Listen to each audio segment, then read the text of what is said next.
Olá, muito boa tarde. Bem-vindo a estas conversas na Eclésia, nesta semana em que se celebra o Dia de Portugal, de Camões e das comunidades portuguesas.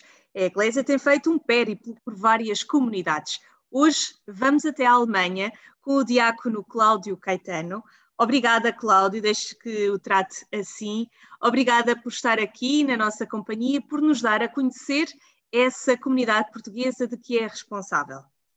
Olá, boa tarde, muito obrigado também pela oportunidade que me é dada em nome da comunidade aqui portuguesa de Kaiserslautern, que já existe há umas décadas boas, já para aí há mais de 40 anos.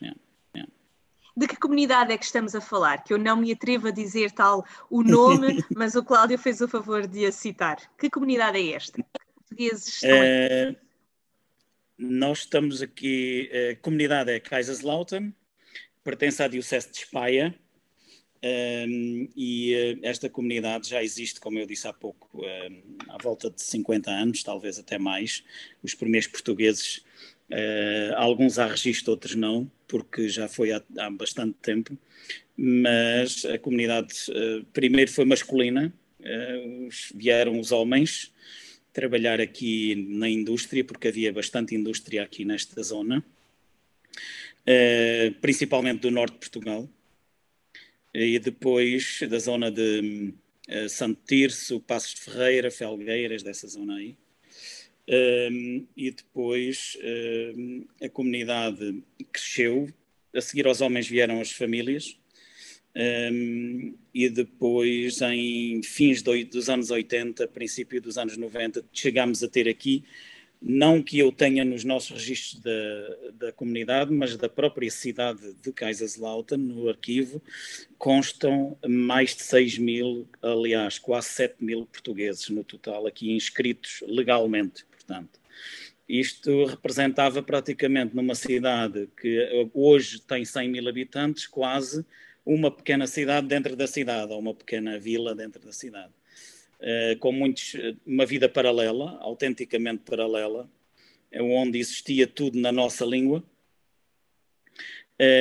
paralelamente à língua alemã e à estrutura alemã, que aqui existia.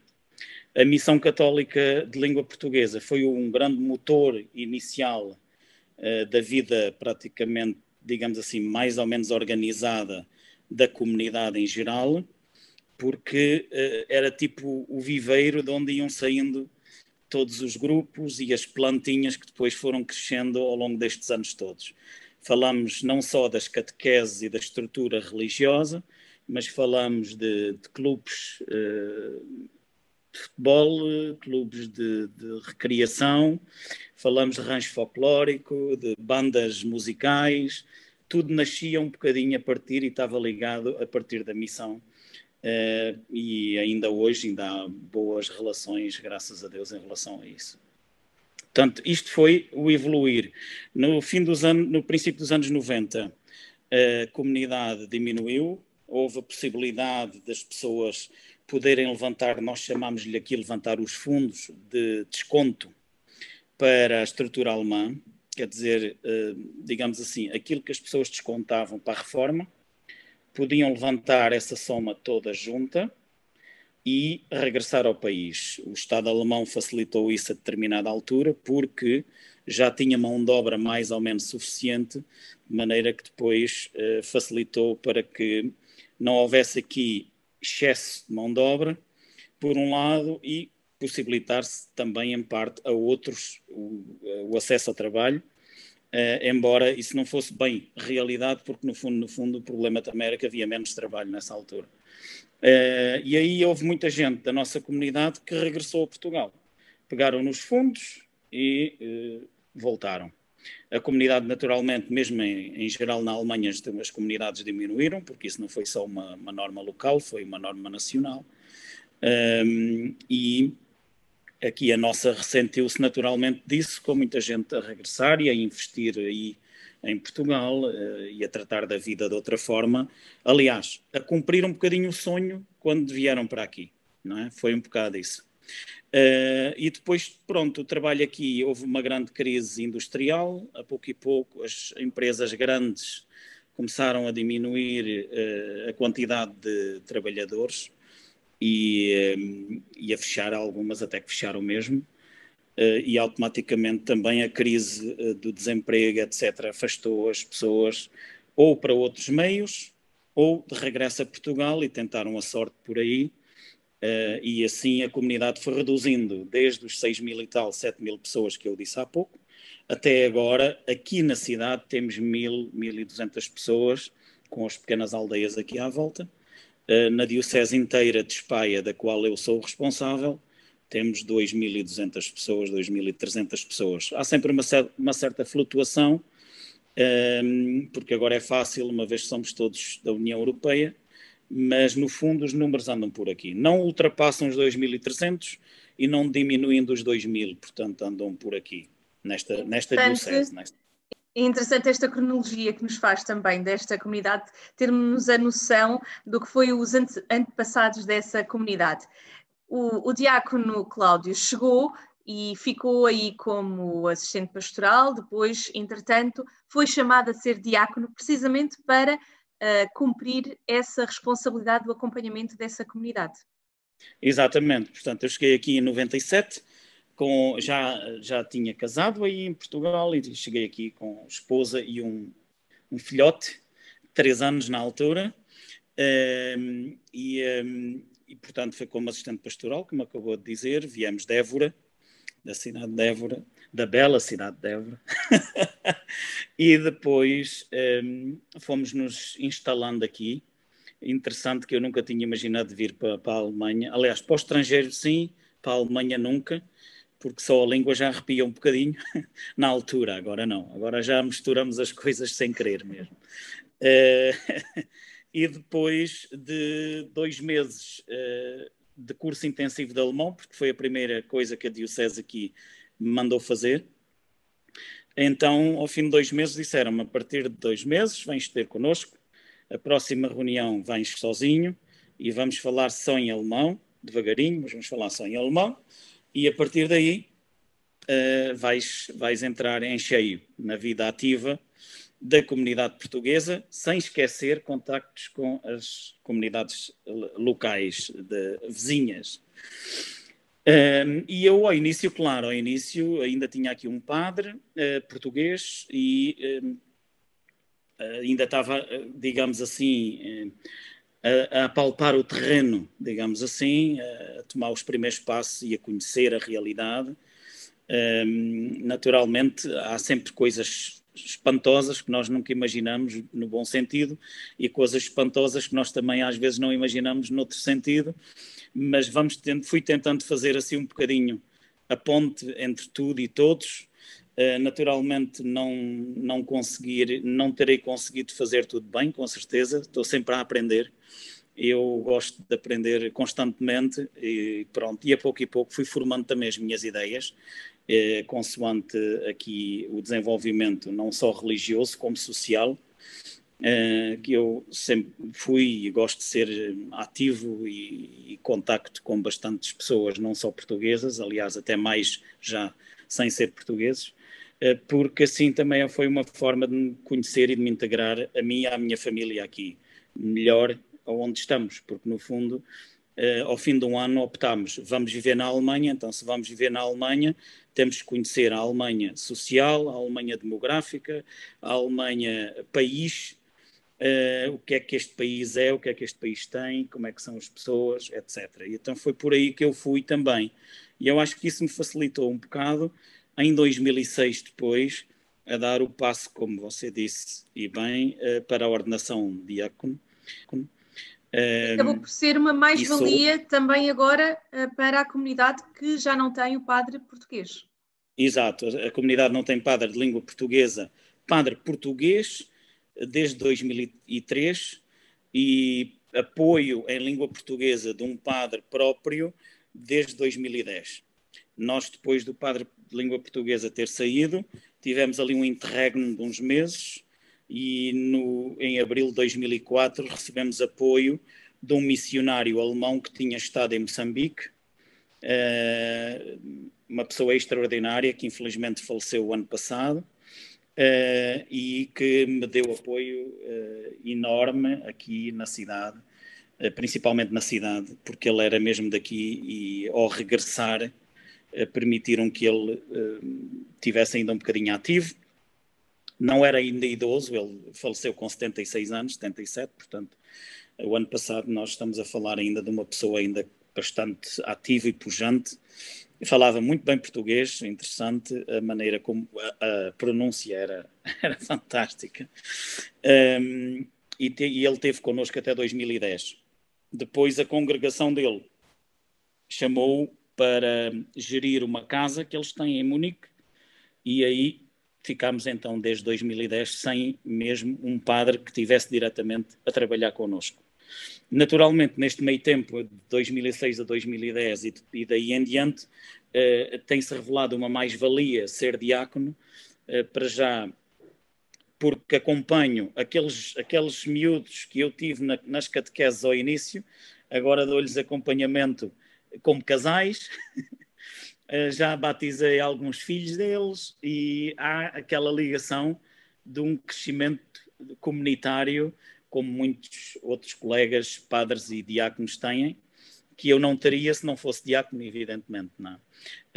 Claro que isto exige muito, porque eu estou numa diocese que é relativamente pequena, aqui na Alemanha, das mais pequenas, mas que mesmo assim ainda tem um raio grande, porque estamos a falar de um país que tem umas dimensões um bocadinho diferentes, por exemplo, de Portugal, não é?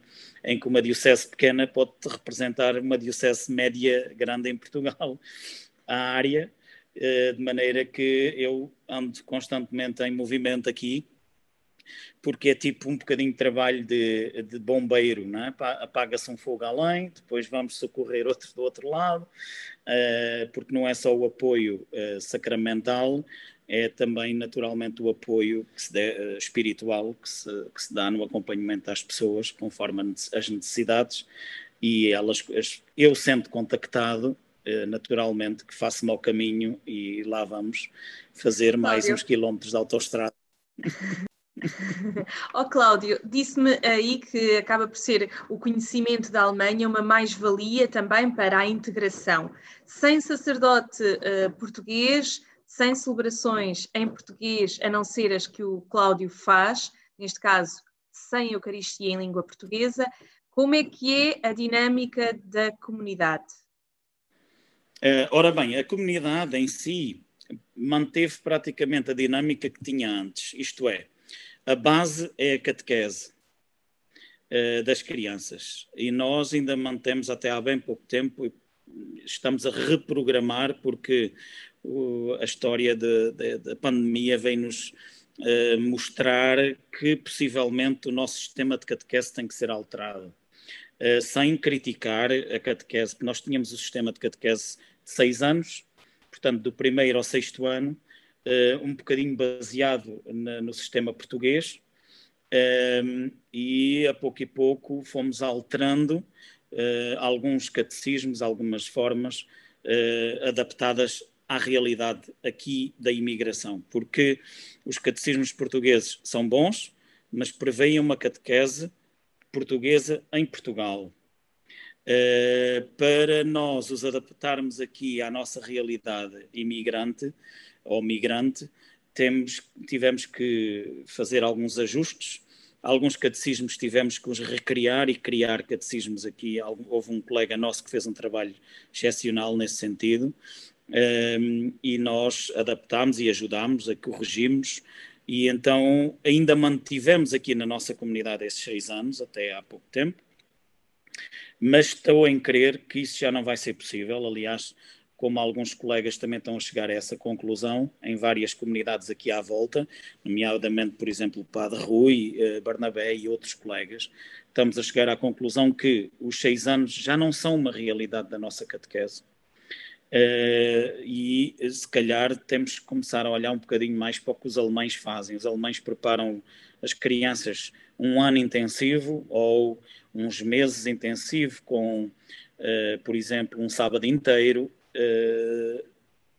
5 sábados ou 6 durante uma fase, e depois com um tema, e depois a seguir as crianças vão à comunhão. O crisma já funciona assim, já não temos aqui crisma continuado de 2, 3 anos, como eu digo, passa a expressão antigamente. Agora temos um crisma adaptado nós aqui à realidade alemã, em que aqui na nossa cidade há uma oferta para a cidade inteira, já não é paroquial, já é para a cidade inteira, em que, por exemplo, colegas meus preparam um tema, um crisma sobre... A preparação para o crisma é um tema e uma forma. Por exemplo, tivemos aqui colegas que fizeram preparação TZ. Então, pegam no grupo que se inscreve e vão para TZ uma semana inteira. Têm reunião de preparação e depois de vir de TZ ainda têm mais algumas reuniões depois de vir para avaliar a experiência que fizeram, etc.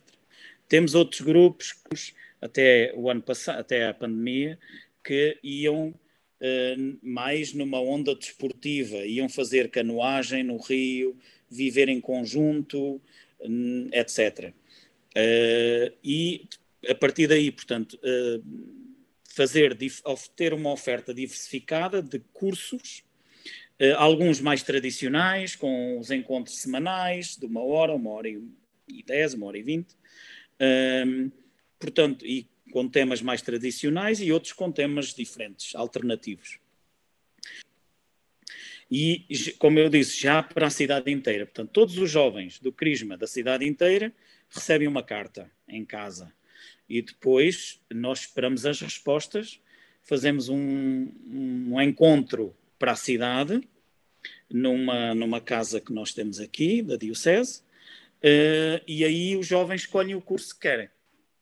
E aí, os jovens portugueses também integrados já nessa dinâmica. Os jovens portugueses estiveram mais integrados, depois houve ali não digo um volte-face, mas houve uma altura em que se reparou que, estando eu, os jovens portugueses vão ter comigo, porque não sei se são os pais que dizem, são eles por respeito, porque me conhecem, a maior parte vão ter comigo, mas o sistema é dentro desta dinâmica, isto em relação ao crisma.